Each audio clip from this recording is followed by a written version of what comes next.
Today on Top Shelf Sports, the athletics department is struggling to find funding. Find out what they're doing to stay afloat during the budget crisis. We'll sit down with women's golfer Brielle Ward as the team prepares for this weekend's MAC championships, and find out which athlete's swinging his way into the NIU record books in this week's Leader of the Pack. Top Shelf Sports starts now.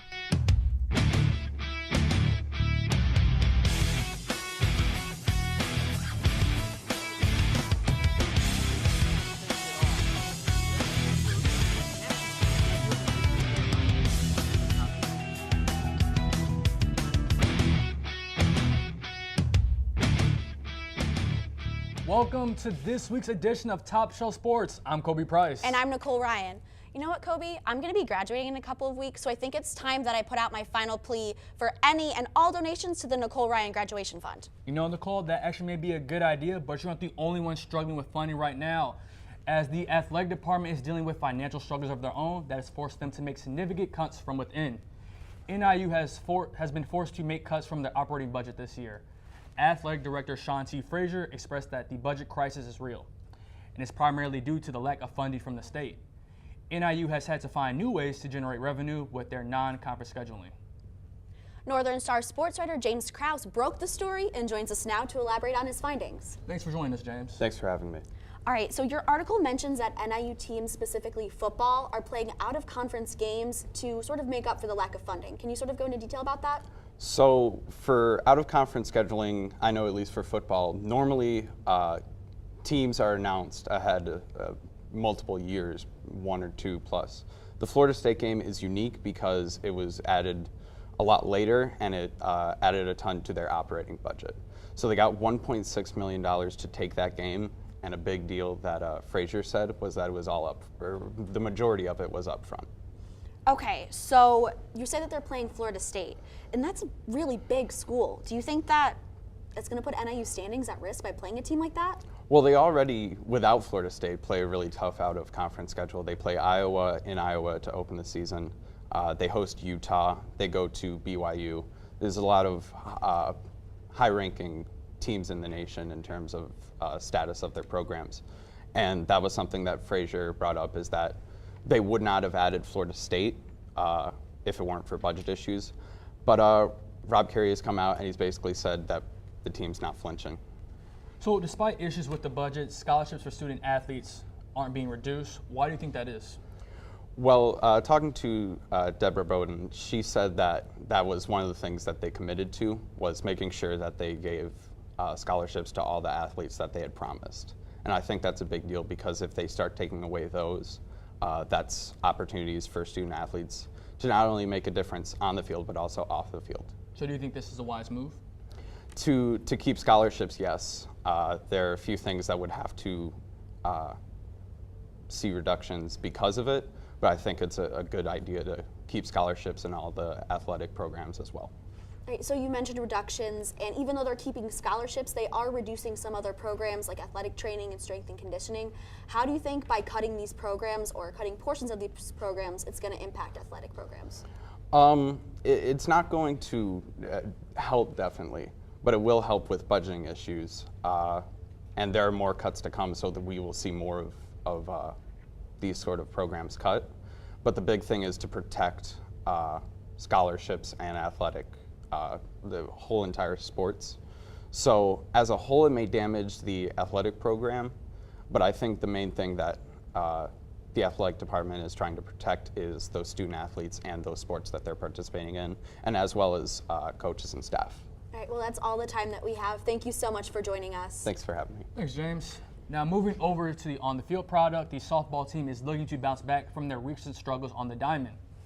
The Huskies will travel to Ypsilanti, Michigan to take on the Eastern Michigan Eagles, who currently sit in last place in the Mid-American Conference West Division.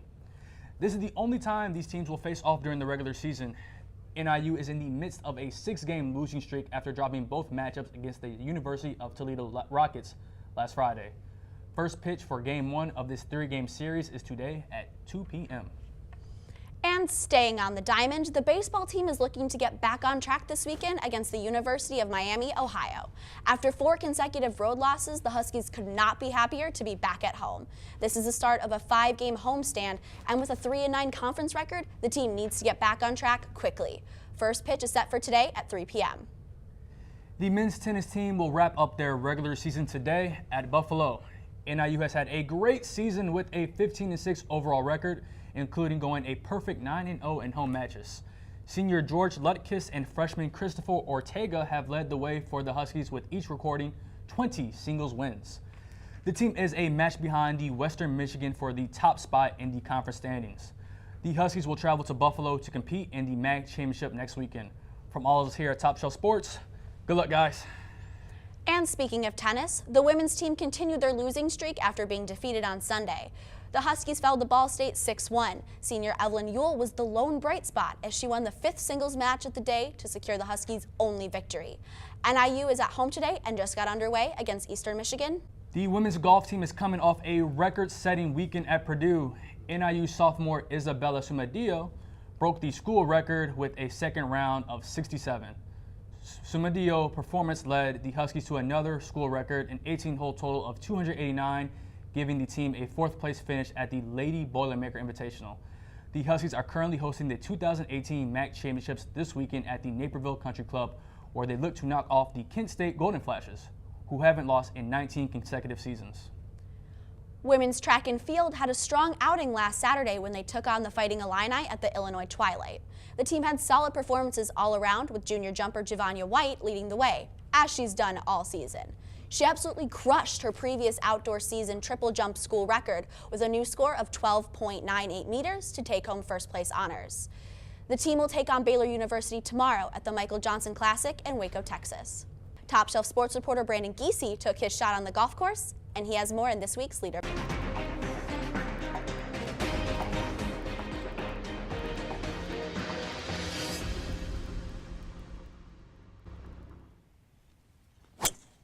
Redshirt senior Ju Young Lee has all of the shots in his bag. He's always been a talented player, but every athlete knows it's important to perfect their craft. Since coming to NIU, Ju has elevated his play to become a decorated golfer. I've improved in almost every aspect a little bit. Short game has come a long way, wedge game, and putting has come quite a bit. I've added those, improved those over the years. And his improvement shows in his play. Ju is the most successful golfer in NIU history. He is the first player to win all Midwest region honors and holds the lowest score in an 18-hole round by a Husky. But Coach Tom Porton believes he has improved specifically in between the ears. Since his arrival is on the mental side, he is now more accepting of the bad shot, where a series of bad shots would take him into a little tailspin, and we call it the bogey train. He would make 3 or 4 bogeys, and his skill level really shouldn't yield bogeys too often. Especially in the game of golf, the mental aspect can impact play. Ju is able to recognize both the good and bad days and play through both. With good mental toughness, bad rounds hardly happen. I don't have my best stuff. I just realized that everyone has bad days, and the people that can grind it out and persevere through it will do better at the end. Ju's perseverance and ability to recover from a bad shot leave him as this week's leader of the pack. For Top Shelf Sports, I'm Brandon Giese. Ju looks forward to finishing this year on a high note. Absolutely, Nicole. And following this season, Ju hopes to pursue a career in professional golfing. I don't know about you, but my dad and I are definitely looking forward to watching him play on the PGA Tour. The women's golf team is currently in the midst of their first round of the MAC Championships down the road at the Naperville Country Club. We had the chance to catch up with junior golfer Brielle Ward in this week's Husky Corner before the action got started. Thanks, guys. I'm here with junior golfer Brielle Ward. Brielle, you've been on a tear recently, finishing second this past weekend in the individual. So, what's attributed to the success? I think it's really just accepting what I have at the moment and just playing with it and just staying calm and staying confident. So I heard that you've recently made some changes to your swing. What exactly did you change? Well, I I made some really big changes that I've been working on forever. I used to play a huge draw, and now I am playing a fade, which is completely opposite, and I used to never be able to do. So that's basically what I changed, is how I play. When did you make those changes? I started to make those changes last summer, so before junior year, and it just continued to get bigger and bigger, and I could see the differences, and I started to become more consistent, and I've just really seen the results as I've been playing. So you think that's why you've seen, these so many top three finishes recently? Is that part of the reason? Yeah, I think so. I think it's helped with my consistency and a lot of that, so I think it's helped quite a bit. So what are some of the most difficult shots, I guess, for you to execute on a consistent basis? Oh, consistent. Probably bunker shots have always been my issue. Longer bunker shots, 50 yards, 60 yards, those are always hard. It's just getting them close enough that you can get them up and down. That's probably one thing that I could work on. Yeah, I think every golfer, it's a lot easier said than done. So, what has your recent success done for your confidence going into this weekend for the MAC tournament? I mean, it's definitely helped me build my confidence and makes me feel like no matter how I'm hitting it, I can play well. And what challenges does Naperville Country Club bring? It's a very narrow course, and there's a lot of trickiness to it, and so I think the big thing this week is going to be keeping it in play and just staying calm. Well, I hope the weather, gets a little better than it is today, so good luck this weekend. Appreciate your time. Thank you. All right, back to you guys at the desk. After the break, we'll introduce you to the new women's soccer head coach that's looking to change the direction of the program. Nico still thinks he can be a solid athlete. We'll see if he was able to tumble with the cheerleaders. And the NBA playoffs are in full swing. We'll give you the latest. Stay tuned. You've messed up your son's haircut. Do you try to fix it? Work with what you've got? Or show solidarity? Thank you, babe. You don't have to be perfect to be a perfect parent. Thousands of teens in foster care will love you just the same. I'm Ferdinand. You look at me and think big. You think scary. But I'm a little misunderstood. Sorry, I almost killed you. Kids with learning and attention issues are misunderstood too. Take the time to understand. Learn more at understood.org. So we were walking to school. I started thinking about lunch. Mom packed me turkey and cheese. She's smart. I really want cheese pizza. Sometimes her mind wanders. We should have a sleepover. I remember saying, Laura? I think I heard Mom say something. The sign says don't walk. Sometimes it's so overwhelming. I really hope she doesn't have another bad day. I really hope I don't have another bad day at school today. When you can see learning and attention issues from their side, you can be on their side. Go to understood.org, a free online resource with support and tools to help your child thrive. Papa!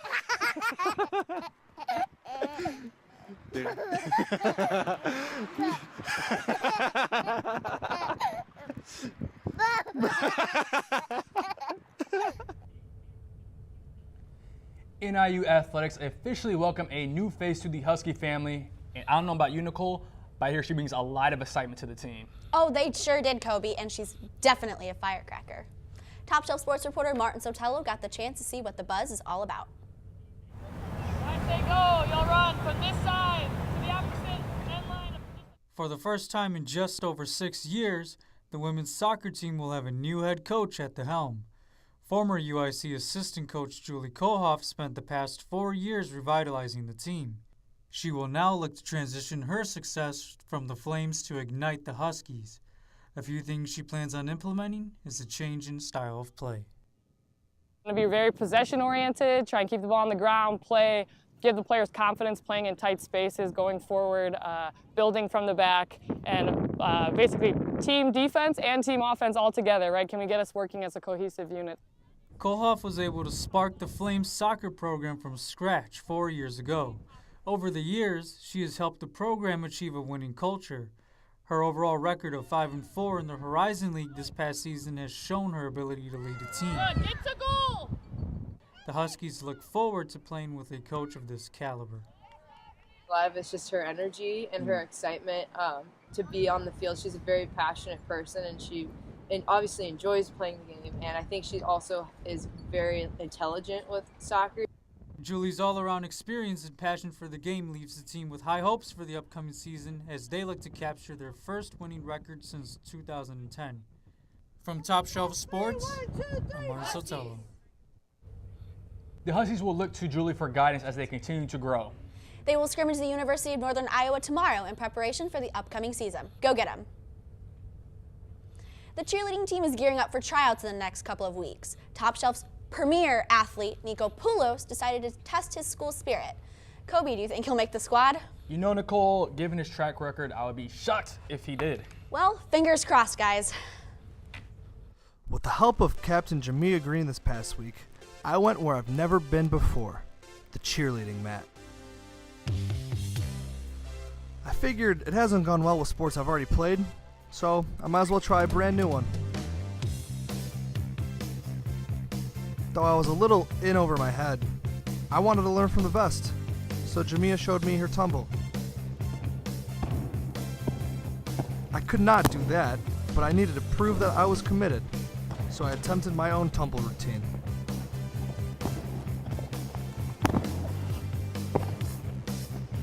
Jamia did not see tumbling in my future, though. So instead, she taught me some cheers. Play! Play! Okay. First of all, it's upside down. So it sounds like red. What's that? Okay, don't like tilt. Play! No. Okay. Red. Play! Red. Play! Red. Play! Hi. You. Go. Cinnamon roll on that one. What is that? Big cinnamon roll. So what's the big? This is the big. This is the big. Go. On a scale of I should never cheerlead again to like you guys want me to try out in 2 weeks, where am I at? You should probably never cheer again. Well, that's as final a verdict as there is. For Top Shelf Sports, I'm Nico Poulos. Well, Nicole, not only did he fail, but he honestly might have torn something on that tumble. Yeah, honestly, it was a little painful to watch. Hopefully by the end of the year, he can find just one sport he's good at, or even just decent at. We're not even shooting for good anymore. The weather is finally allowing our spring sports to get some games in. Thankfully, I don't think it could handle any more rescheduled games, Kobe. And the warmer temperatures mean that our Chicago teams are able to take the field. Top Shelf Sports reporter Brandon Giese is here to update us on everything in the national sports world.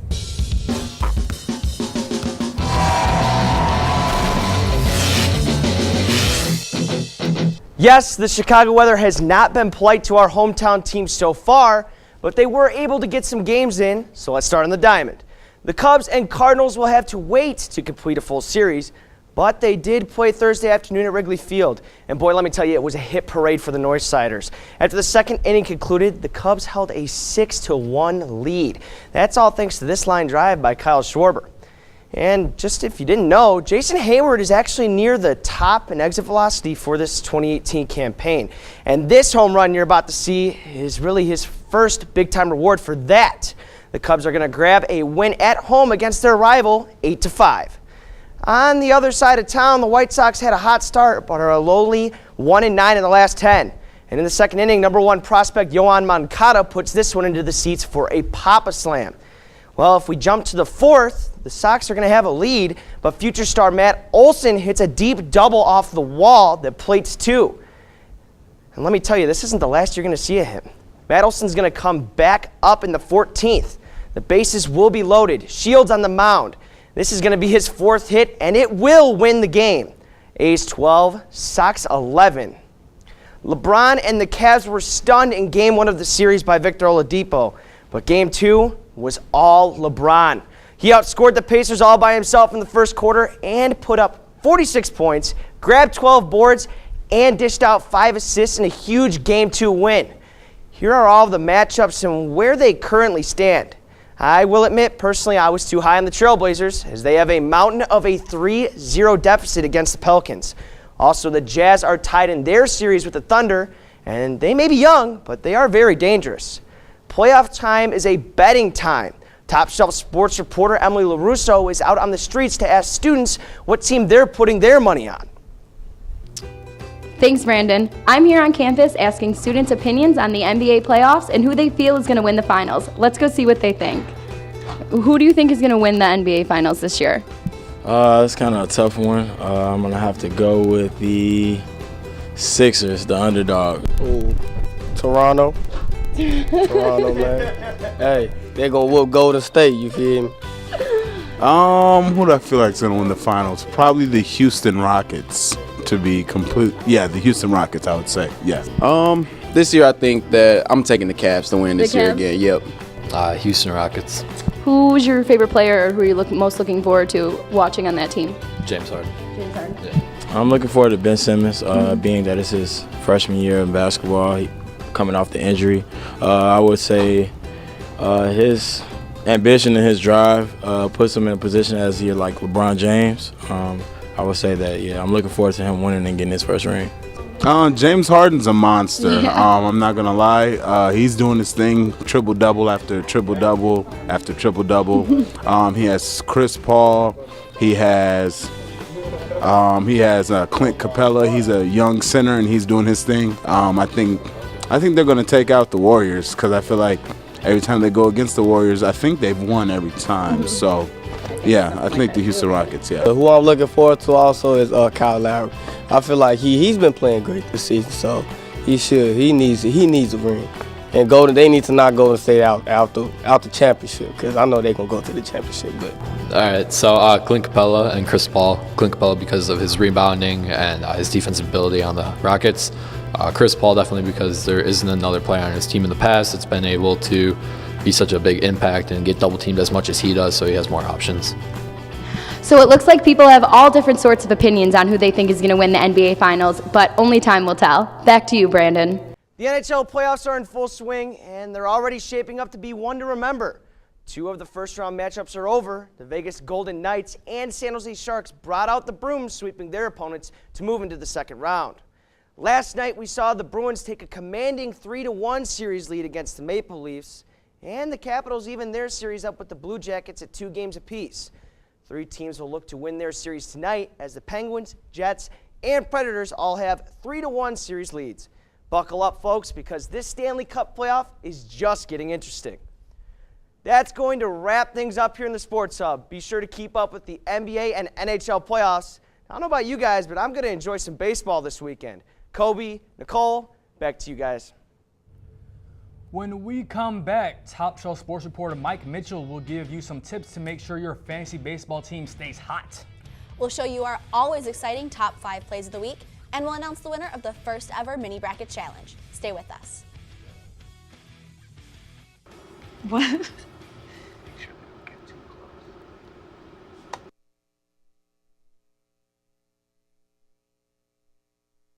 These are cool.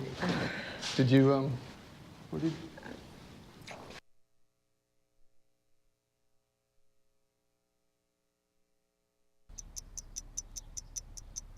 I understand. I know it's not your typical resume. Okay, well. But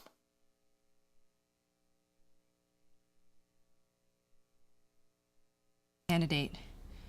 But I've been working double shifts just to pay for books. I've been raising my 2 little brothers.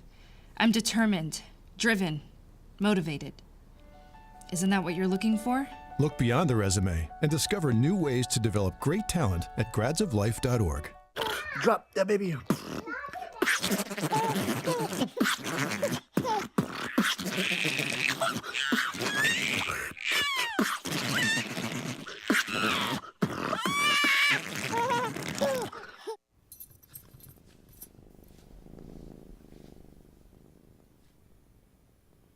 There's a shelter pet who wants to meet you. Meet one today. Visit theshelterpetproject.org. Adopt. But the MLB is nearing a record for the most postponements in April, and honestly, it's just messing up my fantasy team. Thankfully, Mike Mitchell is here with something that can hopefully save me this week. Welcome to Fantasy, I'm Mike Mitchell. Even with this crappy weather, Major League Baseball is continuing to play. Let's start with the Padres third baseman, Christian Villanueva. Villanueva is batting over 300 and is near the top of the league in home runs. The 27-year-old has passed his counterpart Chase Headley for the starting third baseman role with the Padres. He's owned in under 40% of leagues and is a must pickup. Off to behind the plate we go. Typically, catcher is like tight end in baseball, with only a few catchers to go around. Francisco Cervelli is rolling into this category. Cervelli has an on-base percentage of over .350 and is owned in under half of leagues. If you need help at catcher, Cervelli can give you some immediate relief at the position. Now off to the outfield we go with the Rays' Malek Smith. Yes, I might at one point have yelled, "Malek Mindell Smith, you suck!" from the Wrigley Field bleachers, but he is turning into a steal. With Kevin Kiermaier being put on the 60-day DL, the center fielder is having all the ability to get every chance in the world. Smith is batting nearly .400 and is owned in under 20% of fantasy leagues. With the Rays being in as cheap of shape as they are, he, I know, is going to be a great pickup. Maybe eventually he'll even get traded come the deadline to give you some monster results. Now off to the pen we go. This time of year, closers are hard to come by. The Angels' Kenyon Middleton is your opportunity to pick up another elite closer. He has converted on every save chance he has had this year. He is owned in under 1%, under half of the leagues. Wow, 1%, that'd be wrong. He can be a great pickup, especially if you play in a category league that is all saves. Staying on the diamond, Zach Wheeler's back. Now, if you think you've remembered this name, yes, you have. Wheeler was originally supposed to be part of a trade a few years back that left him and his teammate Wilmer Flores thinking they were traded. If you remember right, Wilmer Flores even cried on the field. What a baby. Wheeler's boasted a sub-3 ERA since returning to the Mets. He is owned in under 20% of leagues and is more than worth a pickup given he is a strikeout machine. And finally, drum roll please. My sleeper of the week is the Cubs' Ben Zobrist. In 2017, Zobrist had more than a garbage season, but come 2018, that has changed so far. Zobrist is batting over 300 and is earning extra plate appearances from manager Joe Madden. Zobrist is eligible to play multiple positions on your fantasy roster, making him a prime pickup. The veteran is owned in under 35% of leagues and is my sleeper of the week. That's all for fantasy. You know what? I'm just going to throw these and say I need to pray to the fantasy gods that we have baseball this week with no post moments. I'm Mike Mitchell. Now let's send it back to the desk. Thanks, Mike. Whew, is it getting hot on set or is it just me? Yeah, it is getting a little hot. I think it's because El Papa de Fuego, David Craighead, is here with this week's MMA discussion. Thanks, guys. I'm El Papa de Fuego, and this is your MMA sports update. Kicking things off this weekend on Fox Sports 1, we have one of the best free TV cards this reporter has ever seen. Let's get into it.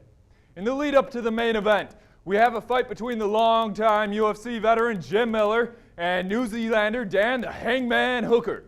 Both Miller and the Hangman's fight end in submissions around 50% of the time. The Hangman has a higher knockout ratio than Miller, but Miller has a tough chin.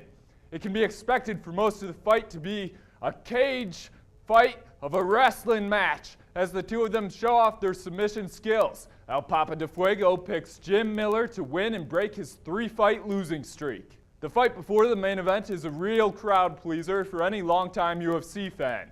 Frankie the Answer Edgar is one of the top pound-for-pound fighters in the UFC and is looking to redeem himself after a loss in March against Brian Ortega. Edgar is already lined up and ready for action against the mustachioed Cub Swanson. Cub Swanson is also coming off a loss to Brian Ortega.